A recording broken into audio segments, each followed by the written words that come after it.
का डिस्कशन करेंगे जिसका नाम है पृथ्वी की गतियां, मोशन ऑफ अर्थ। यदि हम अपने ग्रह पृथ्वी की बातें करें तो पृथ्वी सौर मंडल का एक महत्वपूर्ण सदस्य है। सौर मंडल का पृथ्वी एक ऐसा सदस्य है जहां पर जीवन पाया जाता है। बाकी अन्य ग्रहों पर अभी जीवन की खोज नहीं हुई है या जीवन की संभावना का पता अभी नहीं चला है। तो यदि हम अपने ग्रह पृथ्वी की बातें करें तो हमारी ग्रह जो पृथ्वी है, यह पृथ्वी स्थिर ना होकर के गति करती है। स्पेशली जब हम ब्रह्मांड की चर्चा करते हैं तो इस ब्रह्मांड का प्रत्येक ऑब्जेक्ट, प्रत्येक वस्तु, चाहे वो ग्रह हो, चाहे उपग्रह हो, चाहे वो तारे हो, पुच्छल तारे हो, उल्काएं हो, सभी गति की अवस्था में, कुछ भी स्थिर नहीं है।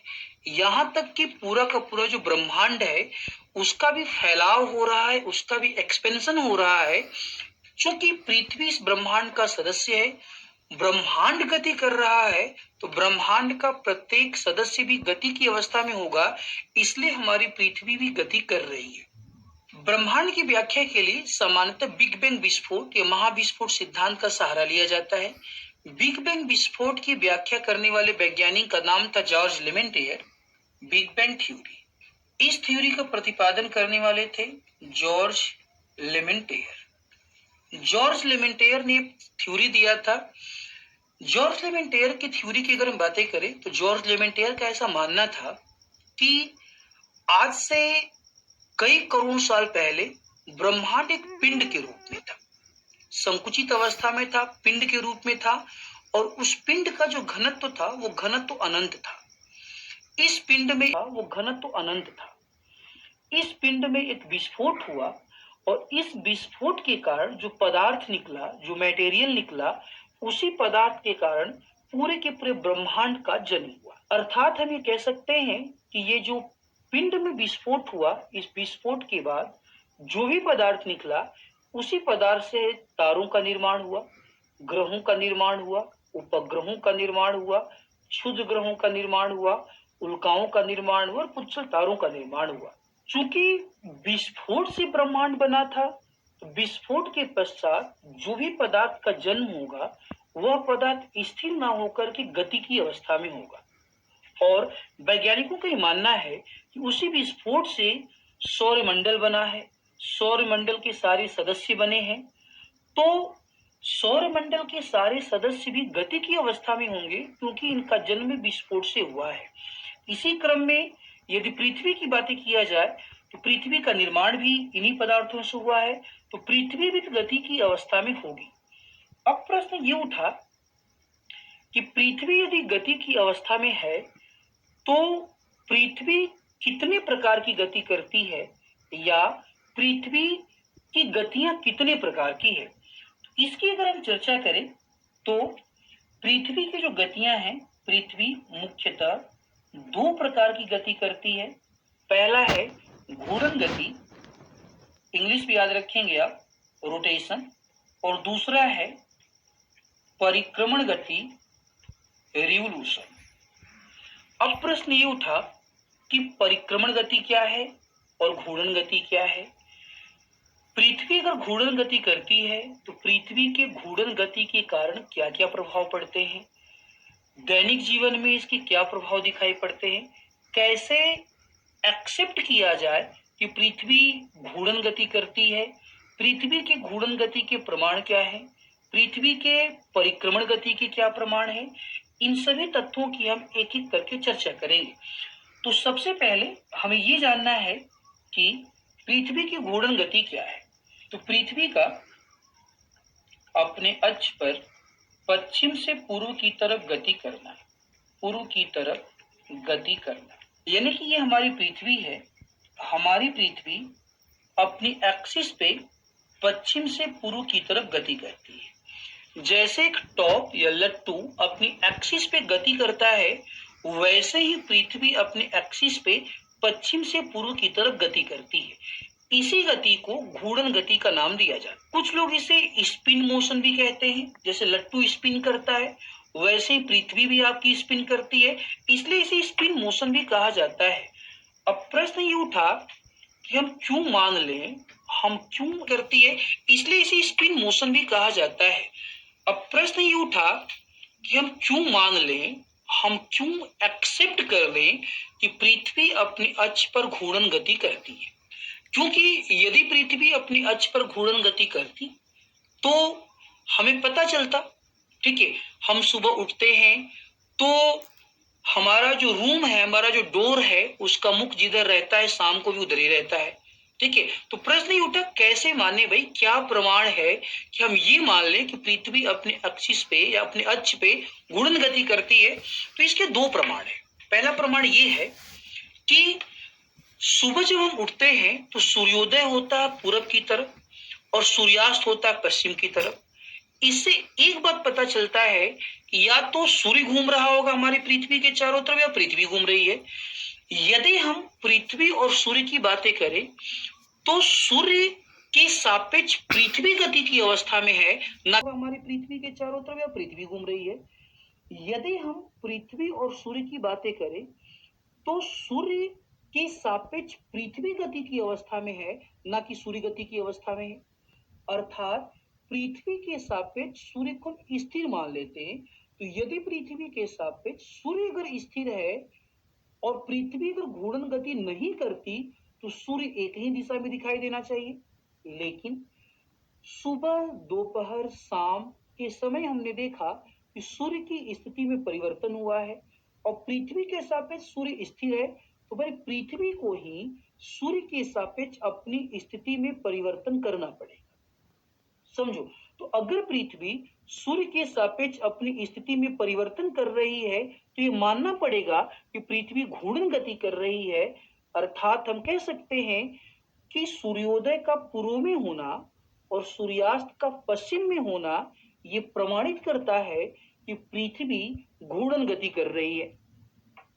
इसका दूसरा प्रमाण यह है कि जब हम महासागरों में महासागरीय जलधाराओं की बातें करते हैं, महासागरीय जलधाराएं वास्तव में महासागरों में महासागरीय जल का एक निश्चित दिशा में प्रवाह होता है। जब महासागरों में हम महासागरीय जलधाराओं की बातें करते हैं तो महासागरीय जलधाराएं उत्तरी गोलार्ध में और दक्षिणी गोलार्ध में समझो अपने मार्ग से परिवर्तित हो जाती हैं। अब यदि पृथ्वी घूर्णन नहीं करती तो महासागरीय जलधाराओं के मार्ग में कोई परिवर्तन नहीं आता। चूंकि प्रैक्टिकल लाइफ में, दैनिक जीवन में हमें दिखता है कि महासागरीय जलधाराओं के मार्ग में परिवर्तन हो रहा है, इससे यह स्पष्ट होता है कि पृथ्वी घूर्णन गति कर रही है, अपनी एक्सिस पे स्पिन कर रही है। इन दो प्रमाणों से हम प्रमाणित कर देते हैं कि पृथ्वी अपने अक्ष पे घूर्णन गति कर रही है। अब प्रश्न ये उठा कि पृथ्वी के अपने अक्ष पर घूर्णन गति करने की क्या प्रभाव है, या घूर्णन का क्या क्या प्रभाव है, हम इसकी चर्चा कर लेते हैं।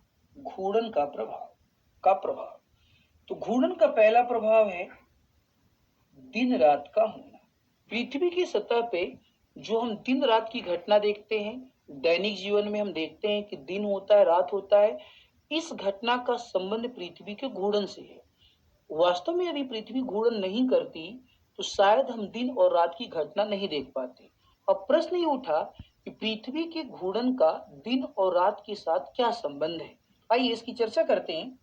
सपोज कीजिए ये हमारी पृथ्वी है, इसके दो भाग मान लेते हैं, ए और बी। ए हमारा पूर्वी गोलार्ध है और बी हमारा पश्चिमी गोलार्ध है। सपोज कीजिए हम सूर्य की बातें करते हैं।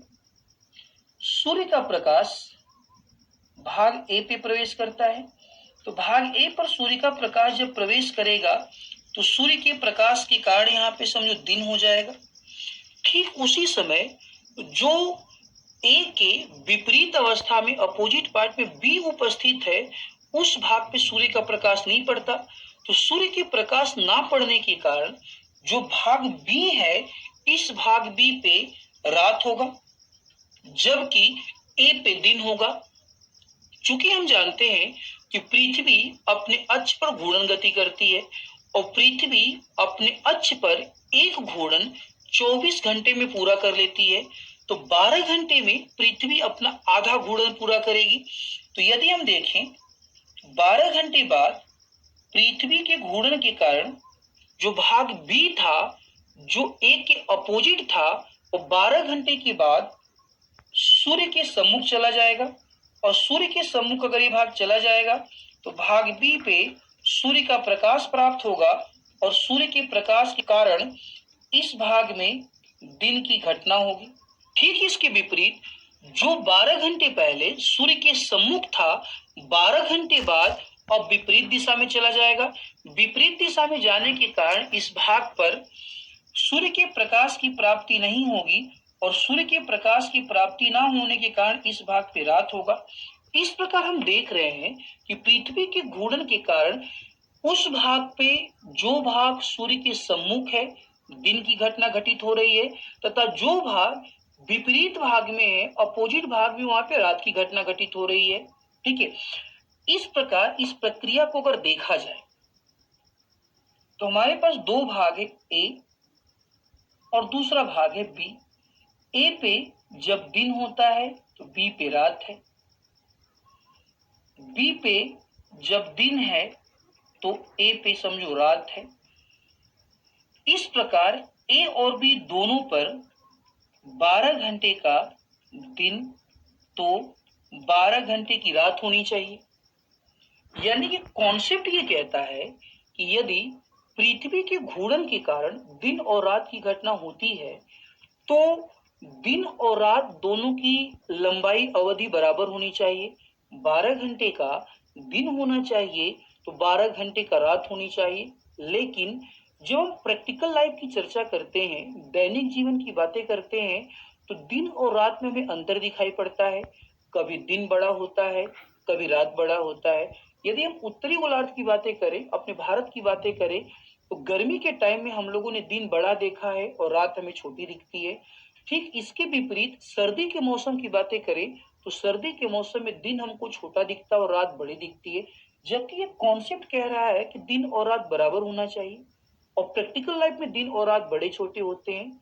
अब प्रश्न ये उठा कि कॉन्सेप्ट को माने या दैनिक जीवन को माने।